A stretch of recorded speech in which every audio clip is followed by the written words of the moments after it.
Hello mga guys. Ito. Nakikita nyo to. Oh. Ano ba yun? Ear. Ano Tagalog ng ear? Tenga ng baboy. Gawin kong dinakdakan. Binili ko ito kahapon doon sa malapit sa school ng alaga ko. So, $10 lang yan. Akala ko yung nakalagay kasi dalawa yung magkatabi niya ganyan na.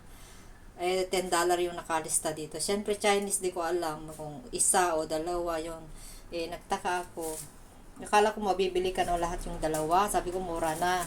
Pero, sobrang mura naman na pag dalawa. Sabi niya, 20 daw. Hinihingin ako ng 20. Nagbigay ako ng dalawang $5 na coins. Pero, isa lang ang binili ko. Kasi, ako lang naman mag-uulam, guys. Try kong magawa ng dinakdakan. So, maganda. Talaga matagal ko ng planong matagal ko ng planong gumawa ng dinakdakan na baboy, pero yung wala akong makita dito sa malapit sa palengke namin. Kaya kahapon, dahil maaga ako nagsundo, may oras pa, tumakbo ako pumunta sa school, sa market malapit sa school, katabi lang din ng school, tatawid ka lang sa ibang kabilang kalsada. Yan. Kaya yan, gawin kong dinakdakan ngayon kasi mag-isa ako ngayon. Wala yung amo ko, may trabaho, malis yung amo kong babae, kaya pagkakataon ko na magluto. Saka lang ako makapagluto nito pag wala yung amo kong babae kasi siyempre dalawa kami dito, hindi ako makapagluto pagkain namin ng ginagawa ko. So gawin ko to para sa akin. Ulam ko mamaya.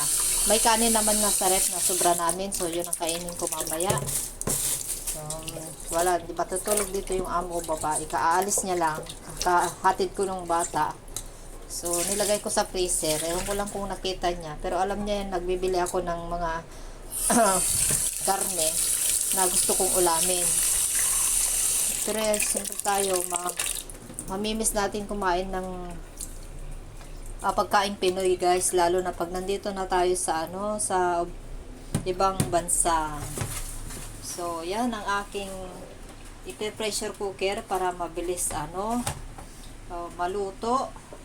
Tapos saka natin isisi yung prituhin. Prituhin natin mamaya. Ipa-fry ko lang siya ng walang masyadong mantika dun sa pinaglulutuan ko ng pancake. So, yan. Marami na yan pag nahiwa-hiwa. Bumili pa naman ako ng bawang. Ewan ko lang kung malagyan ng bawang. Nakalimutan ko na yata. Basta may luya kami. Kaya naisipan ko. Matagal na hindi sila nakabili ng luya. Kaya may luya kami. Das bili ng sibuyas yung amo kong lalaki. Mahilig siya sa sibuyas. Kinakain niya tuwing kakain sila. May bagong saka sibuyas. Nginangat-ngat niya yan sa tuwing kakain. Kinukuha niya sa ref. Yung mga malalaking sibuyas yung amin, kaya kumukuha lang isang ganon.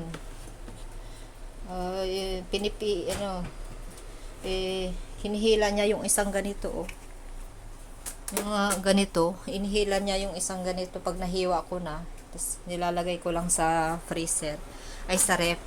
Ayan, may luya kami, kaya makagawa ako ng hindi naman kasi masarap gumawa ng luya. Hindi naman kasi masarap gumawa ng dinakdakan pag walang luya. Yung luya ang pinaka number 1, guys, 'di ba? Saka sibuyas. Ewan ko lang kung malagyan ng bawang, parang hindi na yata, kalimutan ko na.